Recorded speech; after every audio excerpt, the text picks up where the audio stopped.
जय हिंद बच्चों, कैसे हैं आप सब। तो स्वागत है आप सबका फिर से IFA डिफेंस एकेडमी के यूट्यूब चैनल पे। आज की हमारी जो क्लास होने वाली है बच्चों इंडियन पॉलिटी की, उसके अंदर हम लोग पार्लियामेंट को स्टार्ट करेंगे। अब हम जानते हैं कि हमारी पार्लियामेंट के अंदर जो है वो राज्यसभा, लोकसभा, ये दो हाउसेज हैं हमारे, और हम प्रेसिडेंट को भी इंटीग्रल पार्ट ही कवर करके चलते हैं हमारे पार्लियामेंट का।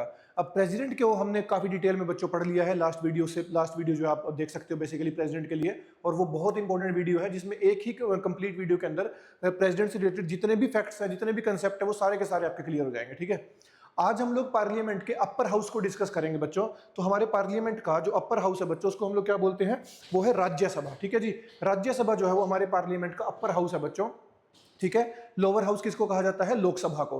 अब देखिए ये जो नाम है राज्यसभा और लोकसभा, ये जो हिंदी के नाम है, ये हम लोगों ने अडॉप्ट किए थे बच्चों 1954 के अंदर। उससे पहले तक या अभी भी जो इनके इंग्लिश के नाम है वो क्या है बच्चों, बेसिकली राज्यसभा को कहा जाता है काउंसिल ऑफ स्टेट्स और लोकसभा को कहा जाता है हाउस ऑफ पीपल। ठीक है जी, कभी ये पूछ लिया जाए कि ये लोकसभा और राज्यसभा ये हाउसेस भारत में एग्जिस्टेंस में कब आए, तो देखिए लोकसभा को हम नेक्स्ट वीडियो में डिस्कस करेंगे, बट अभी मैं आपको इतना बता देता हूं कि लोकसभा की शुरुआत हुई थी भारत में इंडियन काउंसिल्स एक्ट ऑफ 1861 के अंदर, और राज्यसभा की शुरुआत हुई थी गवर्नमेंट ऑफ इंडिया एक्ट 1919 के अंदर बच्चों। ठीक है जी, तो कभी पूछ लिया जाए कि राज्यसभा की शुरुआत भारत में कब हुई थी, या राज्यसभा का हाउस बेसिकली कब आया था भारत में, तो आंसर है गवर्नमेंट ऑफ इंडिया एक्ट 1919। 1919 का जो एक्ट था बच्चों, इसके अंदर अपर हाउस यानी बाइकैमरलिज्म इंट्रोड्यूस किया गया था भारत के अंदर। ठीक है जी, तो यहां पर राज्यसभा को इंट्रोड्यूस किया गया था। अब वन बाय वन करके देखते हैं राज्यसभा के बारे में, आपके सारे जितने भी डाउट होंगे या जितने भी कंसेप्ट हैं वो आज आपके क्लियर हो जाएंगे बच्चों। ठीक है, चलिए स्टार्ट करते हैं। देखिए सबसे पहले तो स्ट्रेंथ की बात करते हैं कि राज्यसभा की मैक्सिमम स्ट्रेंथ अलाउड कितनी है ना भाई, कितने मेंबर हो सकते हैं मैक्सिमम। सो देखिए राज्यसभा की जो मैक्सिमम स्ट्रेंथ अलाउड है वो है 250 मेंबर्स हो सकते हैं, जिनका जो बेसिकली वो जो डिफरेंशिएशन है वो कैसे है कि 238 मेंबर्स आएंगे elected from states and UTs, और 12 मेंबर कैसे आएंगे, नॉमिनेशन, जिनका नॉमिनेशन कौन करेगा, राष्ट्रपति। ये तो है मैक्सिमम स्ट्रेंथ जितनी हो सकती है।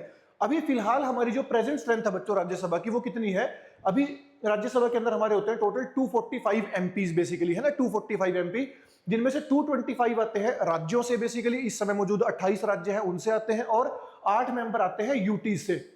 Is it clear. उसके बाद 12 आते हैं बच्चों नॉमिनेशन से। So this is the current situation of our Rajya Sabha, कि जिसके अंदर हमारी टोटल स्ट्रेंथ अभी 245 है। 225 मेंबर्स आते हैं स्टेट से, 8 मेंबर आते हैं यूटी से, और 12 मेंबर आते हैं नॉमिनेशन से।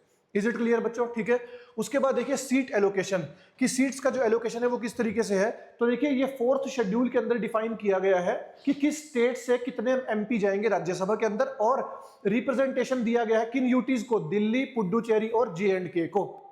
Is it clear. तो एमपीज अगर हम राज्यसभा की बात करें तो राज्यों से तो सभी से जाएंगे बेसिकली, 28 के 28 राज्यों से जाएंगे। किस स्टेट से कितने जाएंगे वो पॉपुलेशन के ऊपर डिपेंड करेगा, है ना। जैसे हरियाणा से 5 जाते हैं, पंजाब से 7 जाते हैं, तो उसके ऊपर डिपेंड करेगा। बट अब मैक्सिमम कहां से जाएंगे, जिसकी मैक्सिमम पॉपुलेशन होगी, तो मैक्सिमम पॉपुलेशन किसकी है, यूपी की है बेसिकली, है ना।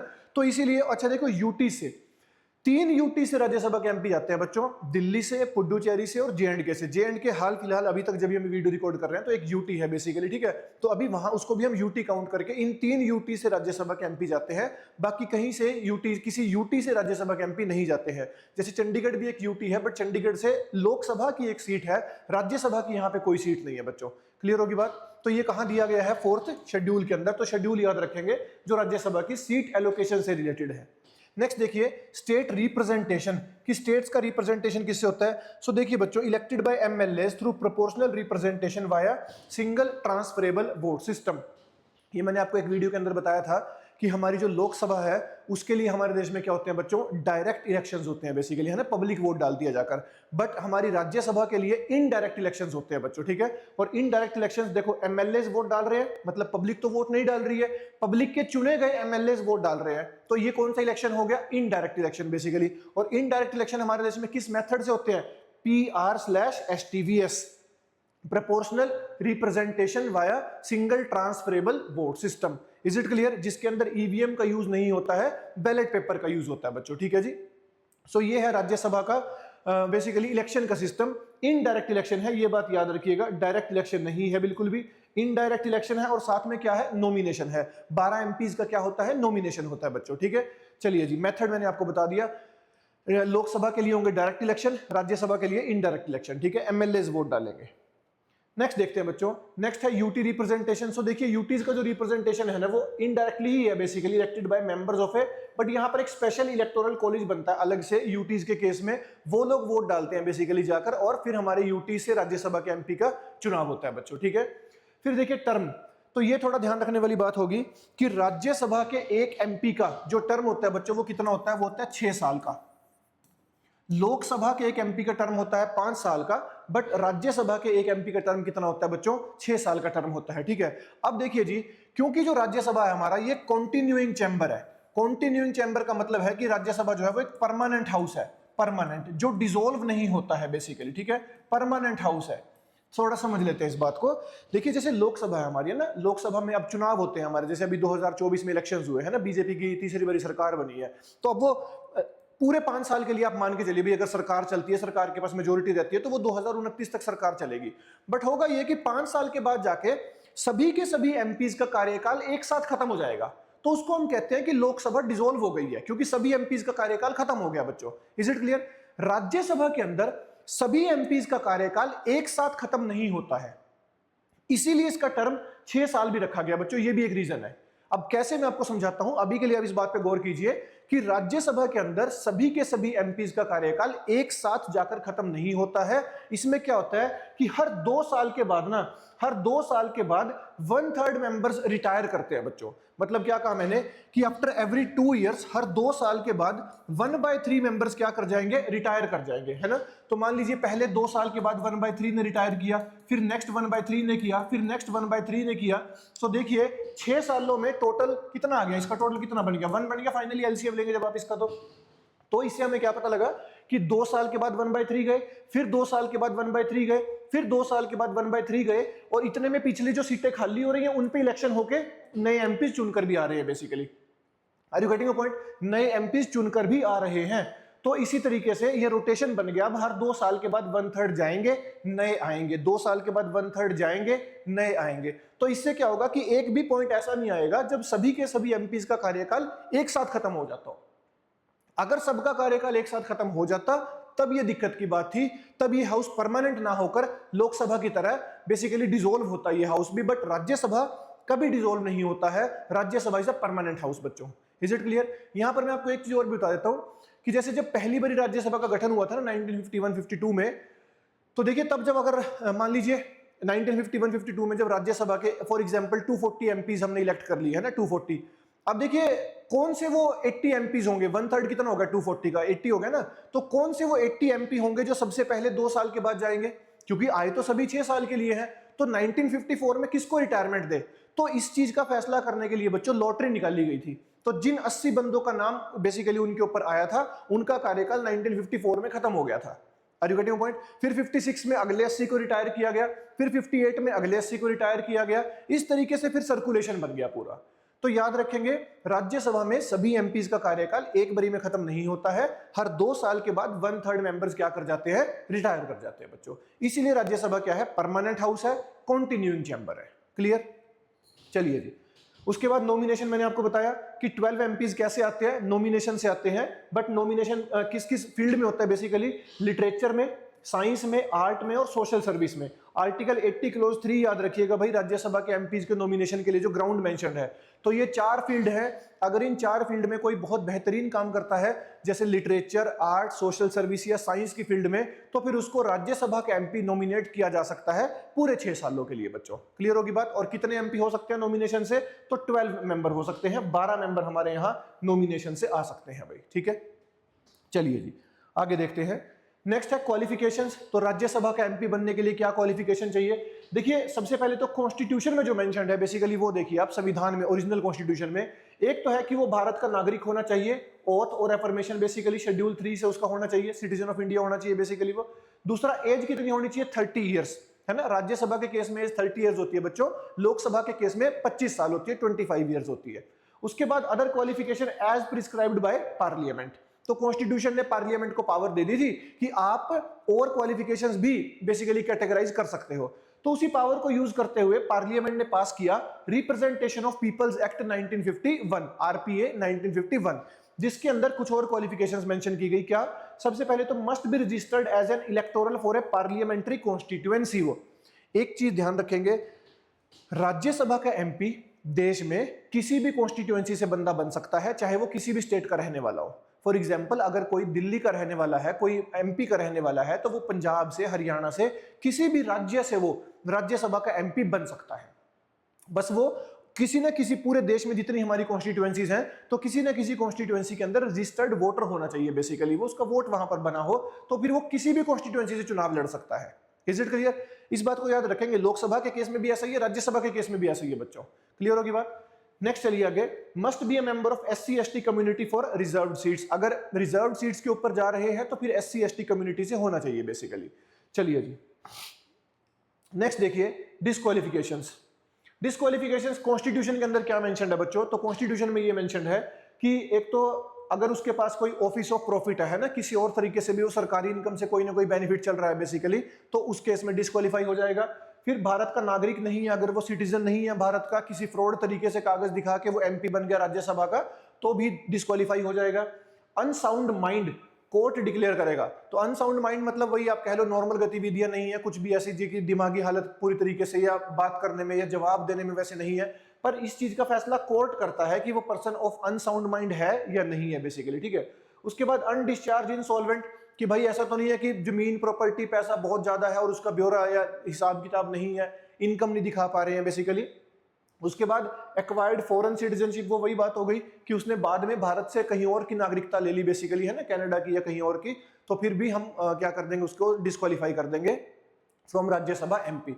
अब देखिए आरपीए के अंदर क्या क्या डिस्क्वालिफिकेशन मेंशन्ड है। सबसे पहले है guilty of election offences. Election commission of India के कुछ बेसिकली पैरामीटर्स होते हैं जिनको आप ब्रीच नहीं कर सकते हो, तो अगर आप उनको ब्रीच करके एमपी बनते हो और बाद में वो सही पाए जाते हैं बेसिकली, जो आपके ऊपर इल्जाम लगते हैं, तो भी आपको राज्यसभा से डिस्क्वालीफाई कर दिया जाएगा। उसके बाद failed to lodge election expenses. अब इलेक्शन पे खर्चा कर दिया बहुत ज्यादा और उसके अंदर लिमिट होती है बेसिकली हमारे यहाँ पर, तो कि एक एमपी कितना पैसा खर्च सकता है, तो उसको उसकी बेसिकली वो देना पड़ता है अपनी स्टेटमेंट्स पूरी कर, कहाँ से पैसा खर्चा, कितना पैसा खर्चा। अगर वो ऐसा करने में फेल हो जाता है तो भी डिस्क्वालीफाई हो सकता है। फिर इंटरेस्ट इन गवर्नमेंट कॉन्ट्रैक्ट्स, कोई वो सरकारी कॉन्ट्रैक्ट्स हायर करता है डायरेक्टली या इनडायरेक्टली कहीं से बेसिकली, तो भी डिस्क्वालीफाई हो सकता है। मैनेजिंग एजेंट बेसिकली है, मैनेजर है या सेक्रेटरी है किसी कॉर्पोरेशन में जिसमें गवर्नमेंट का 25% शेयर होता है बच्चों, ठीक है जी, तो उसको भी वो क्या कर दिया जाएगा, वहां पर भी उसको डिस्क्वालीफाई कर दिया जाएगा। पनिश्ड फॉर सोशल क्राइम्स, कोई सामाजिक क्राइम किया बेसिकली, उसमें उसको पनिशमेंट मिली है तो भी कर दिया जाएगा।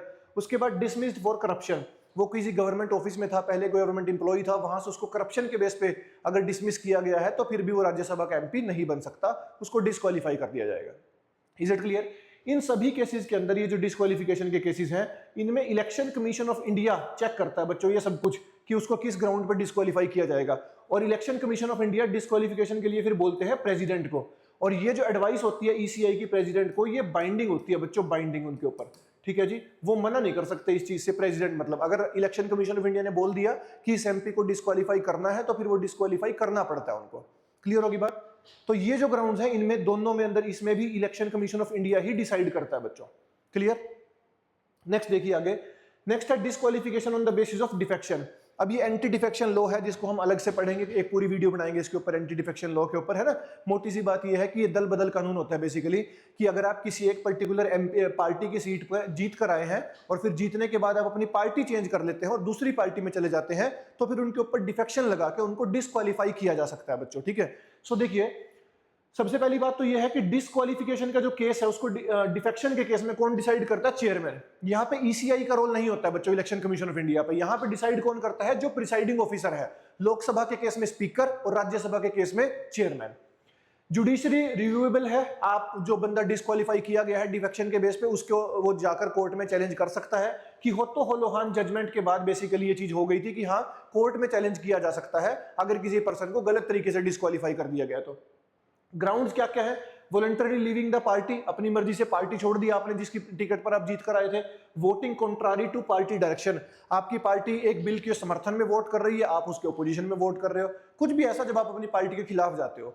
डिटेल में नहीं जाऊंगा इन चीजों की, क्योंकि एंटी डिफेक्शन लॉ के ऊपर अलग से वीडियो बनाएंगे, उसमें सारे ग्राउंड्स कवर हो जाएंगे बेसिकली, ठीक है। अभी यहाँ पे काफी टाइम लग जाएगा, आज की क्लास में राज्यसभा के ऊपर फोकस रखते हैं।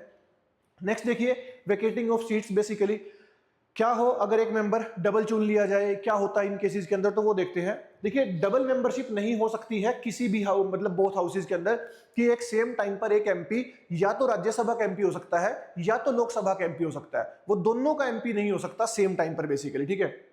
Must inform within 10 days if elected to both. अगर मान लीजिए पहले से वो लोकसभा का एमपी था और फिर राज्यसभा की सीट पे उसने चुनाव लड़ा, अब वो राज्यसभा का बन गया, तो 10 दिनों के अंदर अंदर ना इलेक्शन कमीशन ऑफ इंडिया को उसको बताना होता है कि वो कौन सी सीट रखना चाहता है। Is it clear? उसके बाद members elected to another house vacate their first house seat. अब अगर वो मान लीजिए पहले लोकसभा का एमपी था, अब राज्यसभा का चुन लिया गया है, तो उनको लोकसभा की सीट अपनी छोड़नी पड़ती है। इस केस के अंदर ऐसा होता है, ये जो सेकंड केस है ना ये वाला, ये इस केस में ऐसा होता है कि अगर वो सेम टाइम पर, हाँ ये वो केस है जिसमें वो सेम टाइम पर दोनों हाउस का मेंबर बन गया, लोकसभा का भी उसी टाइम पे, राज्यसभा का भी उसी टाइम पे, तो फिर उस केस में उसको 10 दिन के अंदर अंदर बताना पड़ता है इलेक्शन कमीशन ऑफ इंडिया को कि वो कौन से हाउस की सीट रखना चाहता है, लोकसभा की या राज्यसभा की। क्लियर होगी बात? अगर वो नहीं बताता है तो ऑटोमेटिकली राज्यसभा की सीट वेकेंट हो जाती है बच्चों, फिर वो लोकसभा का एमपी रह जाता है। Is it clear? लेकिन अगर वो पहले से लोकसभा का एमपी है, बाद में राज्यसभा का एमपी बनता है, तो फिर उसको लोकसभा से रिजाइन करना ही पड़ेगा, क्योंकि तो उसने जानते हुए इलेक्शन लड़ा है ना कि हाँ अब मैं राज्यसभा का लड़ने जा रहा हूं, फिर लोकसभा से रिजाइन करना पड़ेगा। क्लियर? नेक्स्ट देखिए, ओथ, राष्ट्रपति ओथ करवाते हैं बेसिकली, ये तो आसान सी चीज है, बेसिकली याद रखेंगे इस चीज को, ठीक है। कैन नॉट वोट और पार्टिसिपेट अंटिल सब्सक्राइब, जब तक ओथ नहीं हो जाएगी बेसिकली तो वो वोट नहीं डाल सकते हैं उस केस के अंदर। उसके बाद पेनल्टीज क्या होती है, अगर बिना ओथ के बेसिकली वो कुछ भी कार्रवाई करते हैं तो फिर 500 रुपीज पर डे की पेनल्टी लगती है बेसिकली। इसके साथ साथ सैलरी एमोल्यूमेंट्स जो है वो पार्लियामेंट डिसाइड करता है। पेंशन का जो प्रोविजन है वो कॉन्स्टिट्यूशन में नहीं है बच्चों, ये बात को ध्यान रखिएगा। पेंशन जो है वो एमपीज की 1976 में बेसिकली स्टार्ट की गई थी भाई, ठीक है जी, 1976 के अंदर। सो ये वीडियो था राज्यसभा के ऊपर बच्चों, कोई बहुत ज्यादा डिटेल में चीजों को लेकर जाने की जरूरत नहीं है आप लोगों को भी। राज्यसभा को एग्जाम पॉइंट ऑफ व्यू से इतना ही पढ़ेंगे बेसिकली, ठीक है। टर्म हिस्ट्री इसकी कहाँ से इवॉल्व हुआ हाउस ये बेसिकली, है ना, इलेक्शंस कैसे होते हैं, उसके बाद नॉमिनेशन कहाँ से होता है, किन फील्ड से होता है, स्टेट से कितने एमपी आते हैं, यूटी से कितने एमपी आते हैं, वोटिंग किस तरीके से होती है। राज्यसभा के बारे में बेसिक बातें इतनी ही हैं जो आपको याद रखनी है ना।